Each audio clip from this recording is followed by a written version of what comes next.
Also in the street plan of Washington, you find pentagrams. So here we have two pentagrams in the street plan of Washington. The top one points into the Capitol building, and the one at the bottom points into the White House. This is a political building, so we're told. In fact, it's a temple to a secret society, built by the Freemasons to a specific design, Congress, the Congress building. Where did it get its name from? Capitol Hill. From a sacred place of the Roman Brotherhood going way back called Capitoline Hill. And when Madeleine Albright, high priestess of this brotherhood, became Secretary of State, and she went across on her first overseas visit to Europe, she actually went to Rome and made an official visit, what for her would have been a pilgrimage to Capitoline Hill in Rome, and that's where we get Capitol Hill from. This is George Washington. In the last century, they decided they didn't have a decent statue of George, so instead of getting an American to produce one, they ordered it from Italy, from Florence. And when it arrived on the dockside, people were staggered, because here was George, the first president of the United States, depicted naked from the waist up with this cloth over his Bill Clinton's, and then pointing up one arm, pointing down the other. What's going on? Unless you realize where these people are coming from, it's inexplicable. Well, if you just hold that in your mind, arm up, arm down, naked from the waist up, and then Bill Clinton's covered in a piece of cloth, well, this is where it's coming from. This is the ancient depiction of the compilation of the negative force symbol that the Templars worshipped, or the high-level Templars worshipped anyway, called Baphomet. And this is why that they depicted George Washington in that way.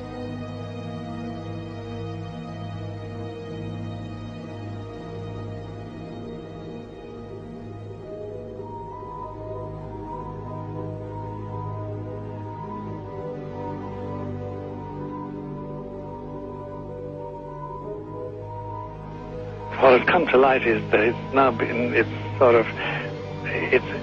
is not so surprising for a lot of people that there are covens amongst the very educated class, architects, doctors, lawyers, priests, brokers, and the leisure class. These are people who have made pacts with the devil.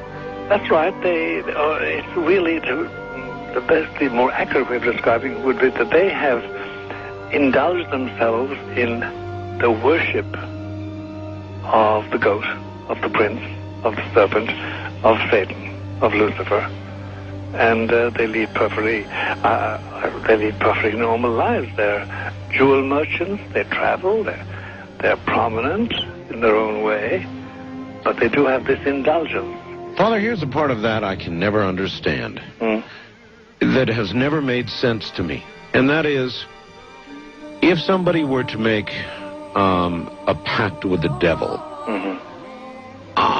then obviously the implication is if the devil is there to make a pact with them, to make a deal, to make their life, this short mortal life on earth, pleasurable, with money or women or travel, or more interesting, whatever it is they want. Yes. Then they are aware of the presence of the devil, and they are obviously aware then of the presence of God as well, and they nevertheless make a conscious, stupid, short-term, blind choice to take what they can get in this lifetime. And to embrace one, you must embrace the other. It's not like it's some wishy-washy person. I know you do. It is a very not easy to understand, except when you talk with them, when they let their hair down and peel grapes, as we say, and when they're on their way to being cured of what or healed is the proper word. You find that there's an exhilaration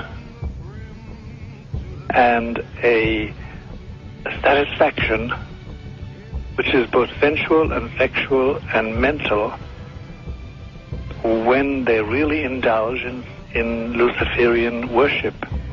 There is a peculiar exhilaration. Like a drug, then? Yes, it's a peculiar exhilaration. And of course, the godly instincts in us all, the angelic in us all, because we all have something angelic and something godly, besides everything else, a lot of other negative things, that is quenched. And you find in them a horror of anything, what we call sacred and holy, or sacrosanct, or the idea of the idea of the sacred, of the awesome.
How in the world did you ever get involved in praying to demon spirits? A fellow that had been on a particular ship with me, he told me, "Hey, I got something fantastic to tell you." He said, "I am affiliated with people that speak with the spirits of the dead. How would you like to talk to the spirit of your dead mother?" And I was shocked. I was shocked. He said, "You wouldn't be afraid of talking to the spirit of your dead mother, would you?" Well, I said, "I'll tell you what, I would have to give that some thought, because it's something I never thought about before in my life." Most of us probably haven't. A little afraid of something like that. Well, he says, you know, it's written all over your face. You're afraid of going to a seance. But he says, "I know you. He says, you're going to come."